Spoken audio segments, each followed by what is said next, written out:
Salam jumpa rekan-rekan Wasilah dimanapun berada. Kali ini kita di video yang kedua channel kita. Hari ini kita kedatangan tamu, rekan saya, seorang hipnoterapi. Mari saya kenalkan seluruh pemirsa dengan beliau, Kang Rohim. Apa kabar Kang Rohim? Siap. Sehat Kang Rohim? Alhamdulillah. Salam waras ya. Salam sadar. Salam sadar. Bukan salam waras rekan-rekan, salam sadar. Hari ini topik kita ingin ngobrol soal hipnoterapi dengan praktisinya yang ada di lingkungan kita di Kabupaten Oto Timur, Kang Rohim. Siap. Selamat datang di podcast kita Mas Rohim. Ya, alhamdulillah. Kita bisa ketemu nih, bisa ngobrol, bisa coba memberikan informasi kepada rekan-rekan kita. Apa sih hipnoterapi itu sendiri? Mungkin Mas Rohim bisa jelaskan. Ya, ada beberapa sih ya. Yang pertama hipnosis. Kalau hipnosis itu ilmunya gitu Mas. Kalau hipnotis itu orangnya. Nah, saya yang menghipnotis berarti orangnya, saya. Nah, kalau hipnoterapi ini adalah hipnosis yang digunakan untuk tujuan medis atau tujuan psikosomatis untuk terapi. Nah, itu hipnoterapinya gitu. Kurang lebih gitu. Nah, juga perlu diketahui rekan-rekan, Mas Rohim ini cukup aktif bersama penggiat pecandu narkoba dan pecandu gadget. Mungkin bisa cerita Kang Rohim, aktivitas Kang Rohim. Ya, di bawah naungan Yayasan IHH, Indonesian Hypnotherapy Hypnosis. Di antaranya kita memang ada beberapa lembaga. Ada lembaga itu di bidang pelatihan ya. Terus ada lagi lembaga di bidang kajian tentunya khusus di bidang hipnoterapi atau hipnosis ya, seluruh permasalahan yang berkaitan dengan itu. Kemudian yang terakhir ini hipnoterapi, atau kalau kami sering ininya di bidang pertatiban gitu secara klasik ya. Nah, di bidang itu kebetulan kita di P4GN ya, jadi kita bantu teman-teman kita yang ingin move on, yang udah kapok aja. Kalau dia masih pengen silakan, itu urusan mereka dan bukan hak saya. Tapi kalau mereka dirasa udah kapok, udah bosen dengan barang-barang yang seperti itu, khususnya narkoba, kalau anak-anak mungkin gadget dan lain sebagainya, kita bisa bantu dengan metode hipnoterapi itu sendiri. Gitu Mas. Nih, kayak Kang Rohim, ngelihat kondisi anak muda kita nih hari ini yang banyak sekali terpengaruh oleh pemakaian narkoba, pemakaian gadget. Ini ciri awal sebenarnya. Seseorang terlihat sebagai pecandu itu dari mana? Ya, kulu sayin minal bioso wal kulino. Iya. Jadi kita sebagai orang tua harus tahu sih sebenarnya dia bergaul dengan siapa, pergaulannya bagaimana gitu. Kalau cirinya yang jelas aktivitas normalnya itu nggak normal lagi gitu. Kayak misal gini ya, dia belajar sudah maghrib gitu ya, makan mungkin 3 kali, sholat mungkin 5 waktu. Kalau kebiasaan seperti itu kemudian dia berubah, ada perubahan sikap, nah itu satu yang bisa diketahui secara umum oleh orang tua kan gitu. Kemudian anak ini sendiri, kita sebagai orang tua juga harus tahu pergaulan. Karena kalau kapasitas anak ini kan dipengaruhi, pikirannya itu dipengaruhi oleh lingkungan. Kadang-kadang sih memang lingkungan dipengaruhi oleh pikiran tadi ya. Dengan kata lain, kalau kita udah pemakai, kemudian pikiran kita itu halu, nah itu menghadirkan lingkungan yang sesama halu gitu. Kalau dia akademis misalkan ya, yang dipikirkan ilmu misalnya, nanti dia secara kebetulan itu dia akan bertemu dengan ahli ilmu gitu. Nah, kalau ahli hisab secara nggak langsung dia akan ketemu dengan komunitas atau orang-orang yang ahli hisab. Nah, kurang lebih gitu informasi. Oke. Jadi gini Kang Rohim, kasus selain Boleh sambil ngerokok? boleh monggo. Oke. Santai saja. Nih Kang Rohim, bicara hipnoterapi sendiri, sebenarnya hipnoterapi sendiri itu kegiatan apa supranatural atau secara ilmiah bisa dijelaskan? Hipnotis ini supranatural. Hipnotis ini ilmiah juga sih ya. Penjelasannya kan, penjelasannya. Nggak gini, olehnya gini. Ada hipnotis klasik itu dia kalau kita kenal mungkin gendam ya. Ya. Gendam itu dalam hipnosis modern kan ada hipnosis modern tuh. Dia dijelaskan secara ilmiah. Gendam ini dalam dunia atau dalam kajian ya, disiplin ilmu hipnosis modern, gendam ini masuk dalam kategori induksi, memindahkan seseorang dari pikiran sadar ke bawah sadar. Kalau sudah pindah ke bawah sadar, maka orang itu sudah sugestif. Sugestif ini dengan kata lain, dalam tanda kutip nih ya, nurut dalam tanda kutip. Nah, gitu. Jadi gini, menarik nih kita Iya. balik bicara soal hipnotis nih ya. Masih sih sering kita dengar ya, apa yang namanya orang terkena hipnotis gitu ya. Digunakan untuk hal-hal yang negatif ya. Contohnya ya penipuan gitu ya, menghipnotis untuk menguasai harta miliknya gitu ya. Korban hipnotis. Korban hipnotis. Ini sebaiknya gimana nih supaya orang-orang kembali kita ingatkan supaya terhindar dari hipnotisnya. Saran aja ya, saran aja. Kejahatan hipnotis. Ya, ada yang bilang korban hipnotis ya, kena hipnotis. Sebenarnya semua orang itu bisa dihipnotis, Mas Jainal ya. Iya. Etok lali. Etok lali deh. Gini, semua orang bisa dihipnotis, kecuali yang nggak mau. Yang nggak mau nggak bisa. Ilustrasinya, kira-kira ilustrasinya supaya mudah saya tangkap. Gini aja ya. Kalau setiap orang bisa dihipnosis, termasuk dia mau atau enggak, misalkan hipnosis bisa digunakan untuk memaksa orang.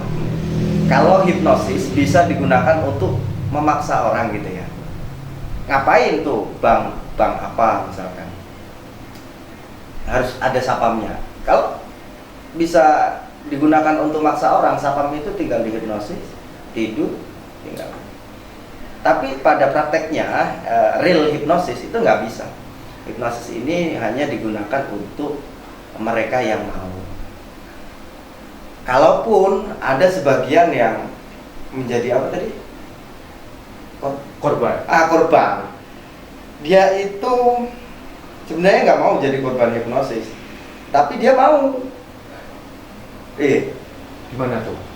Saya kurang ini nih, kurang. Sebenarnya dia nggak mau ya. Siapa sih yang mau jadi korban hipnosis? Tapi dia mau gitu. Dengan kata lain dia ngikuti aja gitu. Makanya jangan mudah percaya dengan orang yang sok kenal sok dekat. Kemudian hipnosis ini dia bisa menggunakan energi khusus. Kalau yang dikenal secara klasik mungkin energi gendam. Nah itu benar, ketika misalkan saya nih gendam jenengan gitu, saya gendam, perasaan jenengan itu halu, debar gitu. Sehingga ketika saya tanya sama jenengan itu bingung. Saya tanya, jenengan bingung, sehingganya apapun yang saya ini kan, saya inginkan dalam tanda kutip jenengan mengikuti. Kalau yang saya kenal dulu orang terhipnotis itu kan harus tepuk bahu misalnya. Tapi hari ini saya punya contoh kasus yang baru saja keluarga saya alami gitu ya. Kakak perempuan saya sendiri gitu. Jadi dia itu dapat telepon dari seseorang yang mengaku-ngaku gitu ya, yang kemudian meminta untuk mentransfer sejumlah uang, dan itu terjadi. Nah, apakah hal itu juga termasuk bagian dari hipnotis atau apalah gitu ya, kira-kira yang bisa gambarin hal itu? tepatnya kena tipu. Iya, saya tahu itu kan tipu. Tapi Jadi, maksud saya cara ini saya nggak setuju kalau ada media katakan hal-hal yang seperti itu korban hipnotis. Saya nggak setuju sebagai praktisi hipnosis. Terus itu seperti apa? Itu korban penipuan. Iya, tapi kenapa kemudian orang bisa begitu mudahnya ya, mudahnya tertipu? Padahal tidak pernah bertemu, hanya mendengar suara gitu Iya. kan. Kok bisa ngikutin gitu loh? Kalau nggak terhipnotis apa namanya gitu? Ya, secara umum orang katakan korban hipnotis ya, oke lah nggak apa-apa.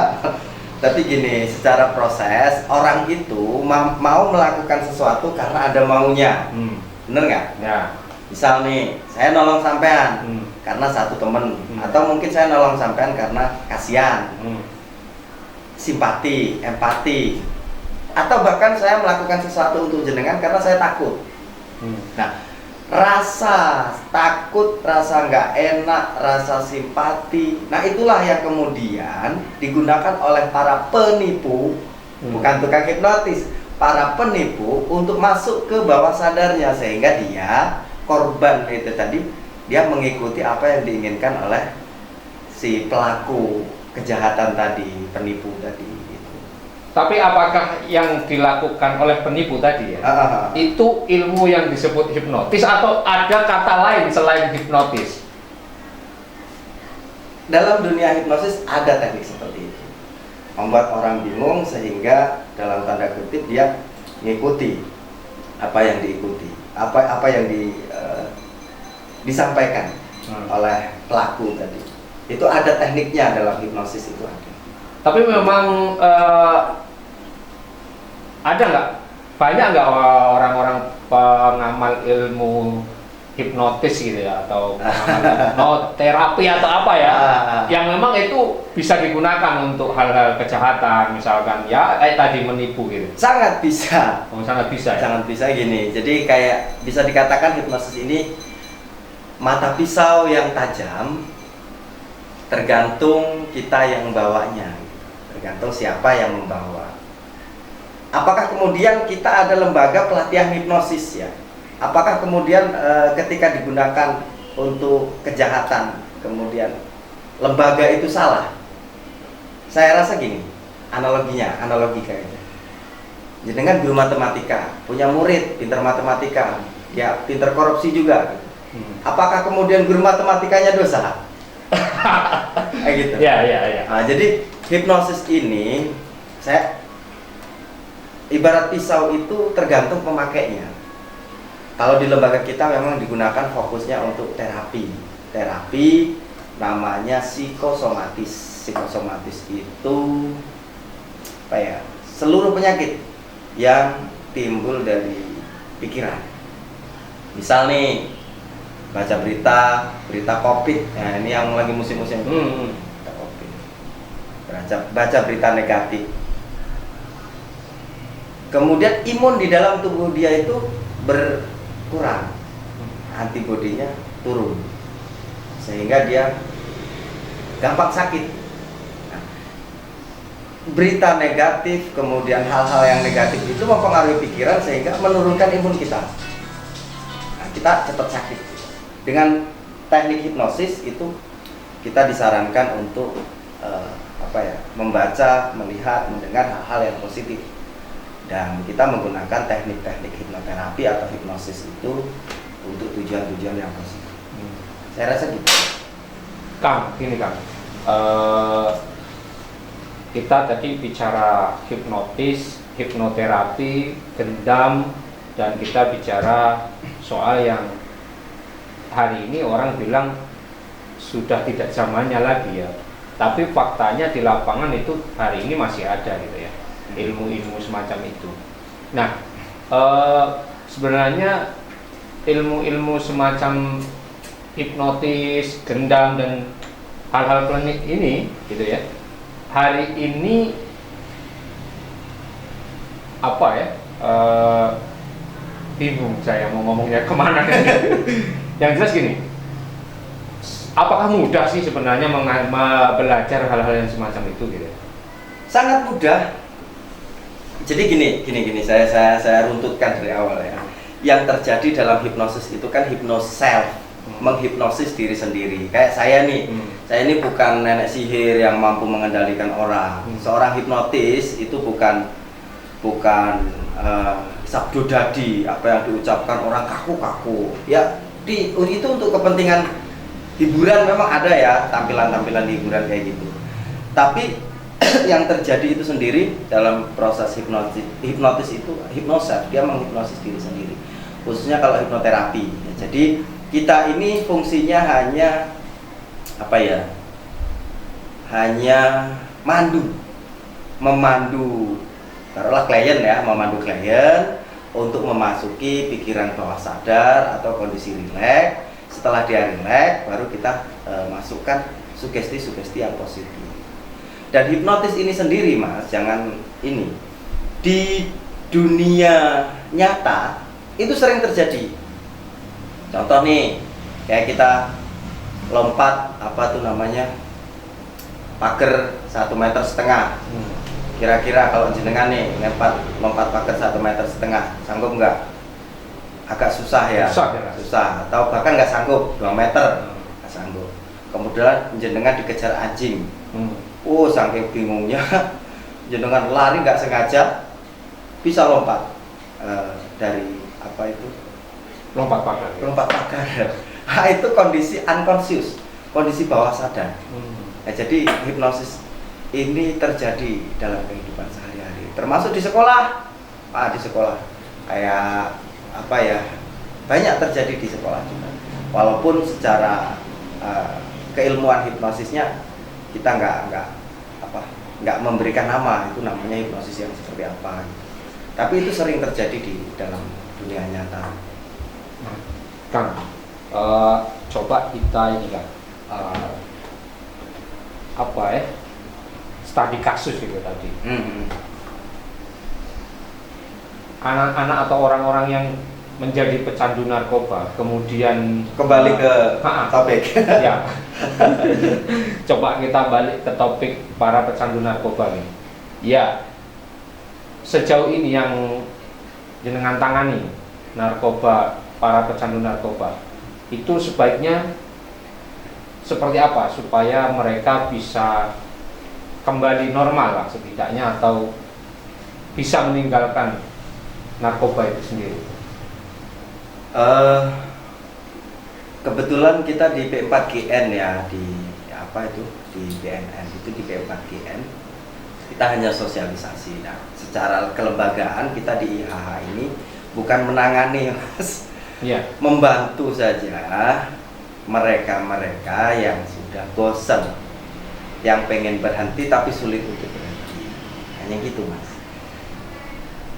Satu niat, walaupun dibawa kemana, di rehab segala macam dengan proses apapun, kalau nggak ada niat, saya rasa berat untuk bisa berhenti. Satu niat. Yang kedua, pendampingan yang tepat.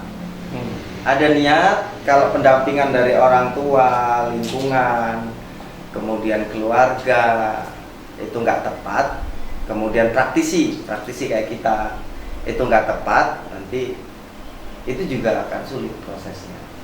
Biasanya paling cepat penanganan itu berapa bulan atau berapa periode ya untuk seorang supaya bisa sembuh dari kecanduan? Kita nggak pernah rehab inap ya, kita hanya rehab jalan aja bahasanya gitu. Kita hanya ketemu aja, janjian ketemu di mana gitu. Biasanya 2-3 kali pertemuan sudah selesai. Kalau di rumah rehabilitasi BNNK itu ada namanya asesmen. Asesmen itu untuk menentukan apakah dia itu termasuk pecandu ringan, sedang, ataupun berat gitu. Kalau berat dia harus rehab inap. Kita pun kalau menemukan yang sifatnya berat, kemudian dia sudah mengganggu tubuh kayak pendengaran, mata, ataupun pikiran, nah itu kita arahkan untuk ke rehab inap di BNN. Sejauh pengalaman Kang Rohim nih, kasus yang terberat itu seperti apa dalam penanganan pecandu-pecandu? baik game maupun narkoba ya? Kasus terberat adalah mereka yang nggak mau berhenti. Oh gitu. Gini, orang tua nih punya anak-anaknya Hmm. pemakai gitu ya. Hmm. Orang tuanya pengen anaknya berhenti, tapi anaknya nggak pengen. Nah itu yang berat. Tapi kalau ada niat, kemudian susah untuk move on, susah untuk berhenti, dengan metode hipnoterapi, metode herbal, kita pakai herbal juga sih, jamu tradisional aja. Nah itu lebih cepat. Nah, kuncinya jadi di Niat. korban sendiri ya. Ya, Kalau di korban pengguna. memang mau sembuh, ya harusnya sembuh gitu ya. Iya. Nah, terus gini, Kang Rohim. Sejauh ini, apakah kenapa nih Kang Rohim memilih aktif di hal-hal semacam ini? Panggilan aja sih. Panggilan jiwa kan? Ya? Iya. Nah, Panggilan aja.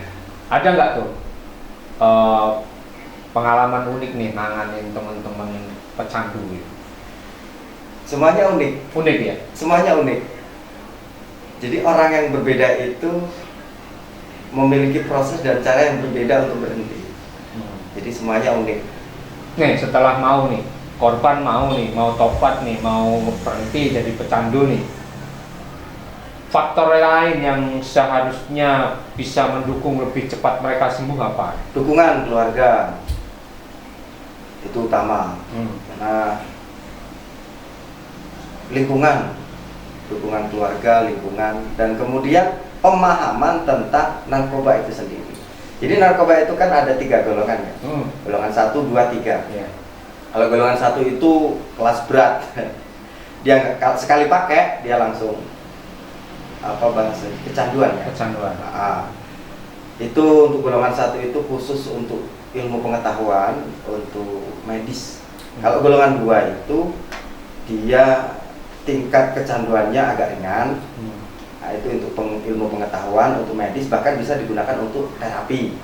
Golongan 3, nah itu yang agak ringan. Agak ringan. Jadi untuk yang golongan 3 ini kemungkinan untuk kecanduan itu sangat kecil, bahkan tidak ada. Kayak ganja itu ya? Ganja itu kelas berat itu. Kelas berat ya? Iya. Kelas ringan itu apa? Ada kelas ringan. Nah, kita sering ini apa? Kalau di sekolah-sekolah itu kita sering apa? Namanya sosialisasi kayak gitu bareng-bareng untuk bahaya penggunaan narkoba. Kalau Jawa Timur narkoba sendiri yang paling banyak sampai tangani itu kasus pemakai apa ya? Ganja ataukah sejenis apa ya? Sabu gitu ya? Atau pil koplo gitu ya? Apa yang rata-rata mereka udah semua sih. Komplikasi semua dipakai gitu. Iya. Wah. Nah.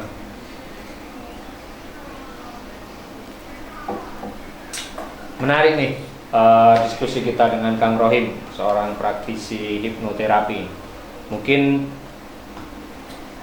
kita coba ngulik yang lain nih Kang Rohim.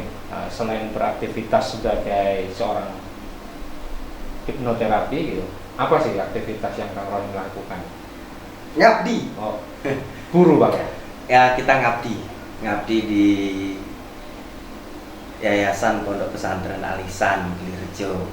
Di situ ada TK, MI, MTS, MA. Kemudian ada kampus 4 apa? Stit NU ya. Kampus 4 Stit NU. Kita ngabdi di situ. Pengabdian kita di situ. Nah, untuk sosial kita ya di hipnoterapi ini tadi. Kalau hipnoterapi ini yayasannya beda. Beda dengan Alisan tadi beda. Ada yayasan sendiri. Banyak nggak teman-teman Jawa Timur ini yang bergerak di bidang sosial kayak sampean ya? Banyak. Mungkin dengan lembaga dan apa ya? Wadah yang lain mungkin. Kalau enggak anggota kita kan kita ada anggota kaderisasi. Ada lembaga kaderisasi. Ya, itu anggota-anggota kita ada di Jawa Timur. Oke. Mungkin kita break dulu sebentar diskusi kita. Nanti kita sambung lagi. Masih banyak yang bisa kita kulik dari beliau tentang pengalaman-pengalaman beliau Sampai ketemu di episode berikutnya, teman-teman Wasilah. Jangan lupa juga Kang Rohim ini punya channel YouTube, Kang, ya? Oh, Kang ada. namanya? Apa ya? Apa channel sampean itu? Rohim Yayasan IHH. Nah, silahkan cari Rohim IHH. IHH.